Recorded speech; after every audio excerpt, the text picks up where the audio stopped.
तो गाइस आज हम लोग पढ़ने वाले हैं नेमिंग ऑफ केमिकल कंपाउंड्स। और नेमिंग ऑफ केमिकल कंपाउंड करने के लिए मेरे पास है एक पॉलीएटॉमिक आयंस की लिस्ट और साथ ही में एक पीरियोडिक टेबल जिसमें से कुछ एलिमेंट्स ही दिखाई दे रहे होंगे, बाकी सब गायब हैं।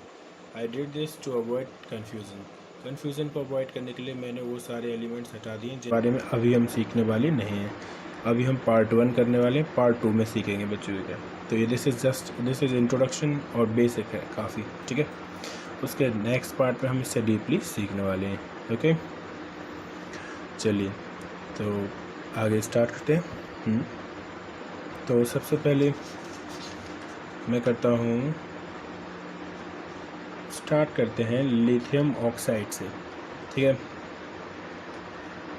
लिथियम ऑक्साइड से स्टार्ट करते हैं, फिर हम पॉलीएटॉमिक आयंस के पास जाएंगे। ओके, तो लिथियम ऑक्साइड की नेमिंग कैसे करते हैं? ओके, क्या करने वाले हैं हम? Lithium oxide. ओके,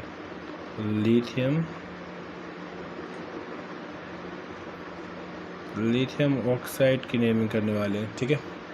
तो लिथियम ऑक्साइड में क्या क्या होता है? एक होता है लिथियम, जो आपको दिखाई दे रहा है। ऑक्साइड का मतलब ये कुछ भी नहीं है, ऑक्सीजन ही है, ठीक है। ऑक्सीजन। जब कोई मेटल नॉन मेटल के साथ कंबाइंड होता है तो नॉन मेटल में हम आइड लगा देते हैं, स्पेशली फॉर गैसेस, ठीक है। तो देखिए वैलेंसी, पीरियोडिक टेबल में लिथियम की वैलेंसी क्या है? लिथियम की वैलेंसी है +1। ये पीरियोडिक टेबल है, और पीरियोडिक टेबल में वैलेंसी कैसे पता चल जाएगी? पूरे के पूरे कॉलम में सेम वैलेंसी होती है। जैसे कि इसमें सबकी +1 है, इसमें सबकी +2 है, इसमें +3 है, इसमें -3, -2, -1, ठीक है। तो सबकी वैलेंसी निकाली भी जा सकती है, याद भी करी जा सकती है। फ़िलहाल आप लोग याद कर लो, और निकालनी कैसे अगर आपको सीखनी है तो फिर कमेंट में नीचे कमेंट करो, मैं सिखा दूंगा, ठीक है। तो लिथियम की वैलेंसी है +1। इतना टाइम नहीं है इस वीडियो में, सिर्फ नेमिंग सीख रहे हैं तो फिर मैं वैलेंसी निकालना इसलिए नहीं सिखा रहा हूँ। ऑक्सीजन की वैलेंसी है क्या? +2। ऑक्सीजन की वैलेंसी है, सॉरी +2 नहीं, -2। ऑक्सीजन की वैलेंसी है -2। और उसके बाद क्या है? 2 ऑक्सीजन और 1 लिथियम, ठीक है। अब इसका नाम कैसे लिखेंगे? तो जो लिथियम का 1 है इसके पैरों में चला जाएगा, और इसका जो 2 है वो लिथियम के, तो लिथियम आ जाएंगे 2 और ऑक्सीजन आ जाएगा 1, ठीक है। अब ऑक्सीजन 1 है, ये बात लिखनी नहीं है, नहीं तो फिर गलत हो जाएगा, ठीक है। अब करते हैं सेकंड की हम नेमिंग करते हैं पोटेशियम नाइट्राइट की करते हैं, चलो ठीक है। पोटेशियम नाइट्राइट, तो लिख देते हैं पोटेशियम, बड़ा बड़ा लिख देते हैं, ठीक है।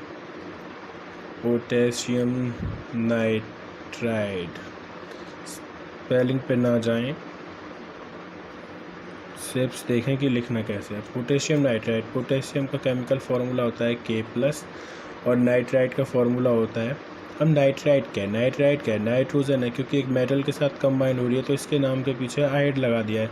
अब देखो नाइट्रोजन आपको पीरियोडिक टेबल में यहाँ दिखाई दे रही है, जिसका एटॉमिक नंबर है -3, ठीक है, -3। अब इसका ओके, हम लोग कर रहे हैं पोटेशियम नाइट्राइड में देखिए +1 चार्ज है पोटेशियम वाले पूरे कॉलम पे, ठीक है। तो इसका चार्ज हो गया +1, ठीक है। अब इसके पैरों में चला जाएगा +1 और इसके पैरों में चला जाएगा ये 3, ठीक है। और जब हम नाम लिखते हैं तो चार्ज नहीं लगाते, ठीक है। तो Kn ये आ जाएगा इसके पैरों में 3, और 1 इसके पैरों में आ जाएगा।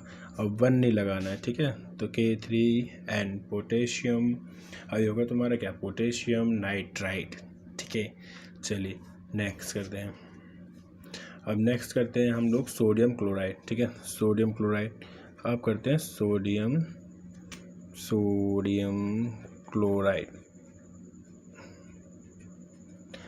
क्लोराइड करेंगे। अब सोडियम देखो, सोडियम का फॉर्मूला क्या होता है? सोडियम का फॉर्मूला होता है Na, तो लिख दो Na। क्लोरीन का क्या होता है? Cl, तो लिख दो Cl। और सोडियम पे चार्ज क्या है? +1, और Cl पे क्या चार्ज है तुम्हारा? देख लो यहाँ पे -1, ठीक है। अब ये +1 इधर आ गया और इसका -1 इधर आ गया, तो ये बनता है तुम्हारा NaCl। अब 1 चार्ज को लिखने की कोई ज़रूरत नहीं है, ठीक है। और फिर आकर चलो एक और एग्जांपल लेते हैं एल्यूमिनियम ऑक्साइड, ठीक है। एल्यूमिनियम ऑक्साइड का जब हम एग्जांपल ले रहे हैं, ठीक है, एल्यूमिनियम ऑक्साइड, तो एल्यूमिनियम का फॉर्मूला होता है Al, और ऑक्साइड मतलब ऑक्सीजन ही है। जब एक मेटल नॉन मेटल के साथ कंबाइन करता है तो हम आइड लगा देते हैं नॉन मेटल में। तो ऑक्सीजन की देखो वैलेंसी है -2 और एल्यूमिनियम के 3+3, तो ऊपर लिख दो इसकी है -2, यहाँ लिख दो। अब ये इसके पैरों में और ये इसके पैरों में, तो ये आ गया Al2O3। अब ये होगा एल्यूमिनियम ऑक्साइड का फॉर्मूला, ठीक है। ऐसे हम केमिकल फार्मूलेज लिख सकते हैं। चलिए अब बात करते हैं पॉलीएटॉमिक आयंस के कैसे नाम लिखे जाएंगे, ठीक है। अब पॉलीएटॉमिक आयंस का मतलब उसमें काफ़ी सारे ये इस तरह के दिखाई देंगे, अमोनियम NH4। पॉलीएटॉमिक क्या होते हैं कि बहुत सारे 2 3 4 इस तरह से जो एटम्स होते हैं एक साथ कंबाइन हो जाते हैं। तो जैसे कार्बोनेट हो गया, नाइट्रेट हो गया, फॉस्फेट, सल्फाइड। एक छोटी सी लिस्ट ली है मैंने ताकि तो मैं समझा सकूं। बाकी आपकी क्लास में जितने भी आपको आपके NCERT में दिखाई दें उन सबको सारे पॉलीएटॉमिक आयंस को लिख लेना एक जगह पे और लर्न कर लेना, क्योंकि इनकी वैलेंसी निकालना आपके सिलेबस में भी नहीं है और इजी भी नहीं है। It's very difficult. अगर आप क्लास 9 से 12 तक के स्टूडेंट हैं तो आपको निकालना नहीं सीखना है, ठीक है। चुपचाप पॉलीएटॉमिक आयंस की वैलेंसी याद कर लेनी है। हाँ, लेकिन नॉर्मल जो है जैसे fluorine, chlorine, nitrogen, lithium, sodium, potassium, इन वगैरह इनकी सीखने तो कमेंट करो, मैं सिखा दूंगा, ठीक है। लेकिन 12 तक के स्टूडेंट है तो इनको आपको लर्न नहीं करेगा, सॉरी टू से दैट। वैसे मैं मोस्टली चीज़ें कभी नहीं कहता हूँ कि लर्न कर लो, लेकिन अभी कहना पड़ेगा कि आपके सिलेबस में भी नहीं है और नहीं सीखनी है आपको, ठीक है। तो चुपचाप लर्न करना पॉलीएटॉमिक आयंस, ठीक है। इतने तो कम से कम कर ही लो, ठीक है। चलिए तो अब इनकी नेमिंग करते हैं। तो मैं पहला एग्जांपल लेता हूँ कैल्शियम नाइट्रेट, ठीक है। तो पहला एग्जांपल कैल्शियम नाइट्रेट लेके करते हैं। तो लेते हैं कैल्शियम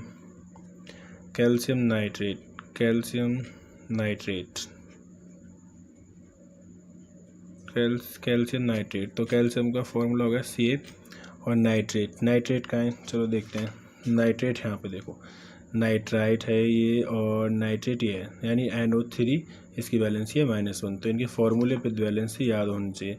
तो नाइट्रेट NO3 और जिसकी वैलेंसी है -1, ठीक है। -1 वैलेंसी है इसकी, ठीक है।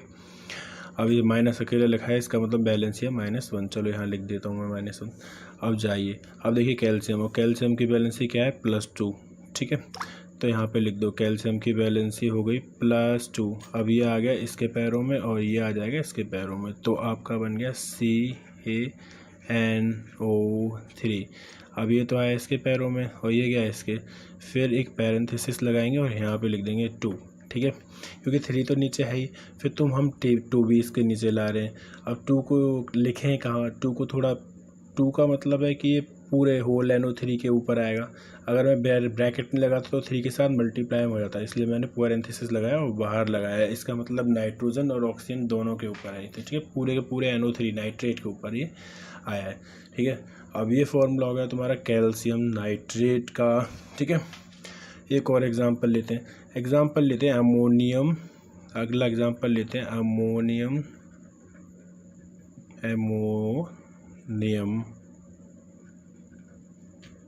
नाइट्राइड का एग्जांपल लेते हैं।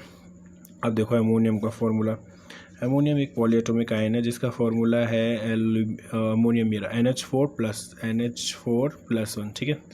तो NH4+1 लिखो, NH4+1 नाइट्राइड। और नाइट्राइड का है नाइट्राइड आपको यहाँ नहीं मिलेगा, नाइट्राइड आपको मिलेगा यहाँ, क्योंकि हम नाइट्रोजन से ही नाइट्राइड कहते हैं, जिसका चार्ज है -3, ठीक है। अब अगर आपको पॉलीएटॉमिक आयंस याद नहीं है तो कभी आप पीरियोडिक टेबल में सर्च करने लगोगे, उससे अपना टाइम वेस्ट करोगे, कहीं सर्च करेंगे। इसलिए आप पॉलीएटॉमिक आयंस की लिस्ट याद कर लो, ठीक है, अगर आप इस कन्फ्यूज़न से बचना चाहते हो तो। अब इनका क्रॉस मल्टीप्लाई कर दो, जो इसके ऊपर पावर से इसकी पावर है +1, इसकी पावर -3, तो NH4 के कदमों में आ जाएगा 3 और नाइट्रोजन के कदमों में आ जाएगा 1। तो तुम्हारा ये फॉर्मूला बन जाएगा अमोनियम नाइट्राइड, ठीक है। चलिए आगे करते हैं सोडियम कार्बोनेट। तो अगला है सोडियम कार्बोनेट,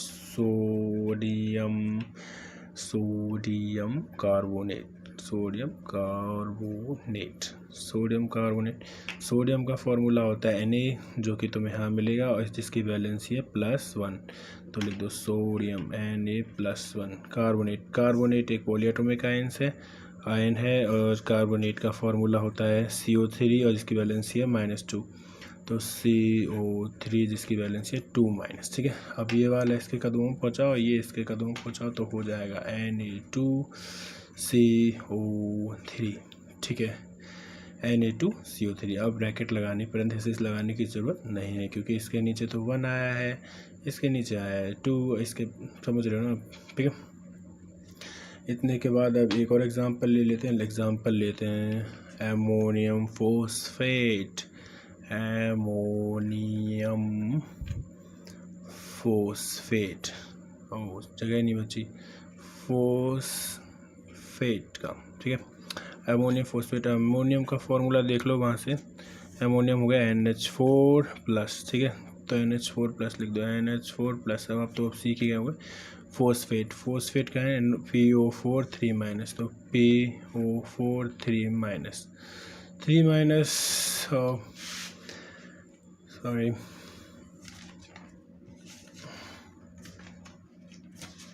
क्या करते हैं, अमोनियम फोस्फेट, एमोनियम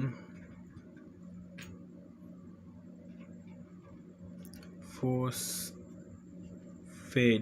ठीक है, अमोनियम फोस्फेट करें तो अमोनियम का फॉर्मूला आप देख लीजिए यहाँ पे कहाँ है अमोनियम। अमोनियम ये रहा NH4+1। ठीक है, तो NH4+1 और फोस्फेट, फोस्फेट PO4 3-, PO4 जिसकी वैलेंसी है -3। अब ये इसके नीचे और ये इसके नीचे, तो फॉर्मूला होगा NH4। ठीक है, NH4 का होल थ्राइस एंड PO4। ठीक है, दिस इज अमोनियम फॉस्फेट। ठीक है, और आगे कुछ और एग्जांपल लेते हैं। ठीक है, अगले करते हैं मैग्नीशियम फॉस्फेट। ठीक है, तो मैग्नीशियम फोस्फेट,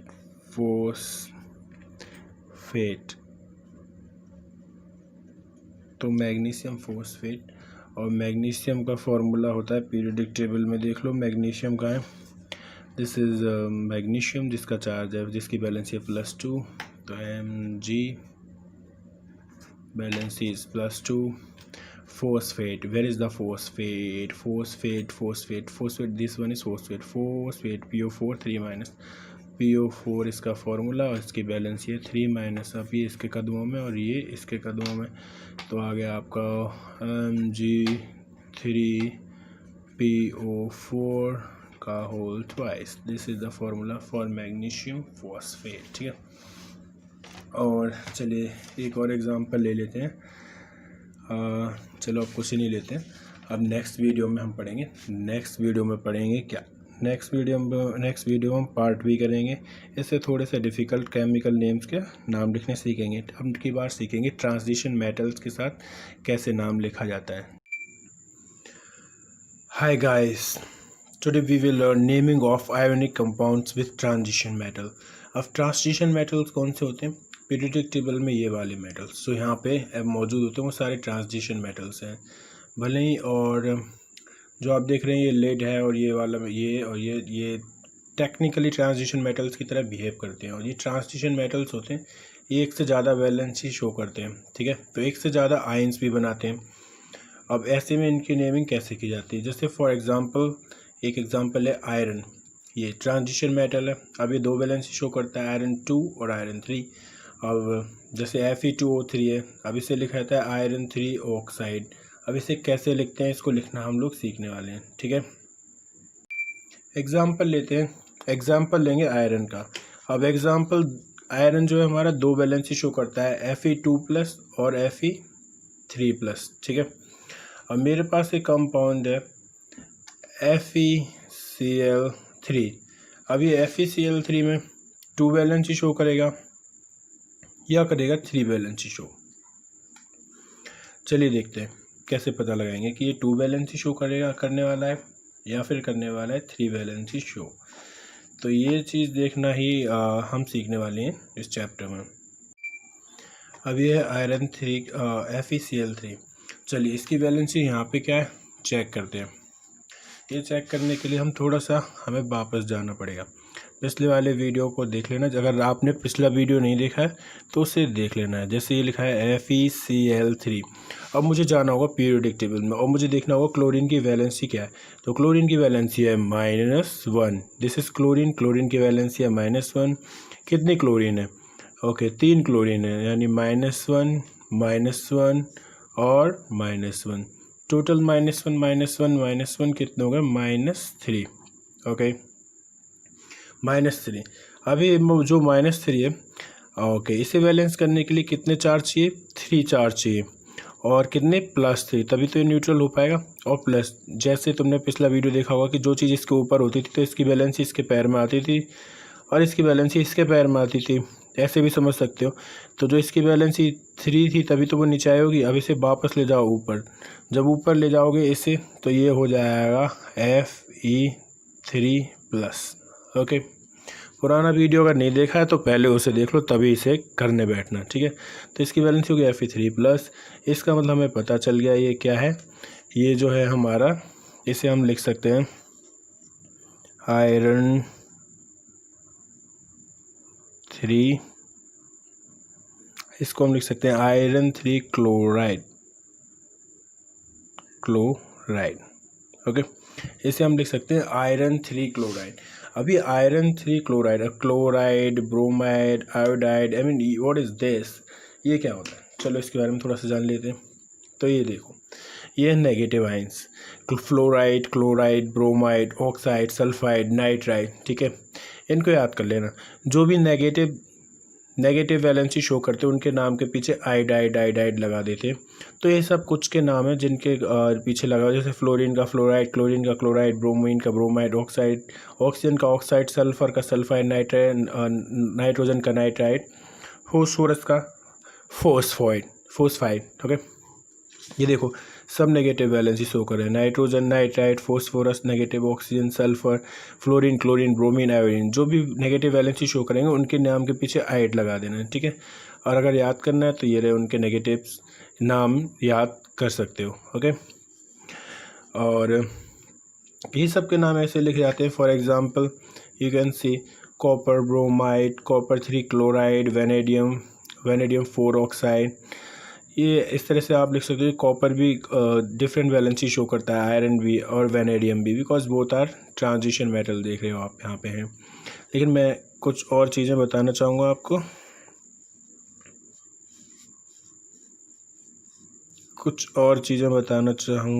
फॉर एग्जांपल कुछ चीज़ें मैंने कुछ एक्सेप्शंस भी हैं ट्रांजिशन मेटल्स में, कुछ एक्सेप्शंस हैं जिनके बारे में मैं आपको बताना चाहूँगा। और वो एक्सेप्शंस क्या हैं? कुछ एक्सेप्शंस हैं जैसे सिल्वर और जिंक। तो जो सिल्वर होता है +1 वैलेंसी शो करता है और जिंक होता है 2+ वैलेंसी शो करता है। और ये हमेशा ही ऐसा करते हैं, सिल्वर हमेशा +1 वैलेंसी शो करता है और जिंक हमेशा +2 वैलेंसी शो करता है, ठीक है। तो जब भी इनके नाम लिखोगे तो फिर ये तुम्हें रोमन न्यूमरल लगाने की ज़रूरत नहीं है बीच में, जैसे तुमने लगाया था आयरन वाले में लगाया था। जैसे आयरन का ये वाला हमने ये वाला किया था आयरन 3 क्लोराइड, रोमन न्यूमरल में आपने 3 लिखा था। तो ये जिंक और कॉपर के केस में ऐसा करने की ज़रूरत आपको नहीं पड़ेगी। ओके, जिंक और सिल्वर के केस में आपको ऐसा करने की ज़रूरत नहीं पड़ेगी।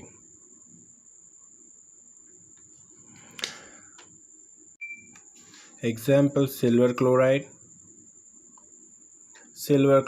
जिंक क्लोराइड, इसमें आपको रोमन न्यूमरल्स की ज़रूरत नहीं है क्योंकि ये सिर्फ सिंगल वैलेंसी शो करते हैं, ठीक है। और पिछली बार भी बताया था और फिर से एक बार सुन लो कि ये जो है सिर्फ ट्रांजिशन मेटल्स में ही हम यूज़ करते हैं ये रोमन न्यूमरल्स। नॉर्मल मेटल्स जैसे पोटेशियम के साथ कुछ बन रहा है तो उसके लिए नहीं करते। For example potassium nitride, calcium nitride, इनके साथ हमने रोमन न्यूमरल्स यूज़ नहीं किया है। ये जितने मेटल्स हैं ये जो मेटल्स हैं इनके साथ आप रोमन न्यूमरल्स यूज़ नहीं करोगे। रोमन न्यूमरल्स आप सिर्फ ट्रांजिशन मेटल्स के साथ यूज़ करोगे।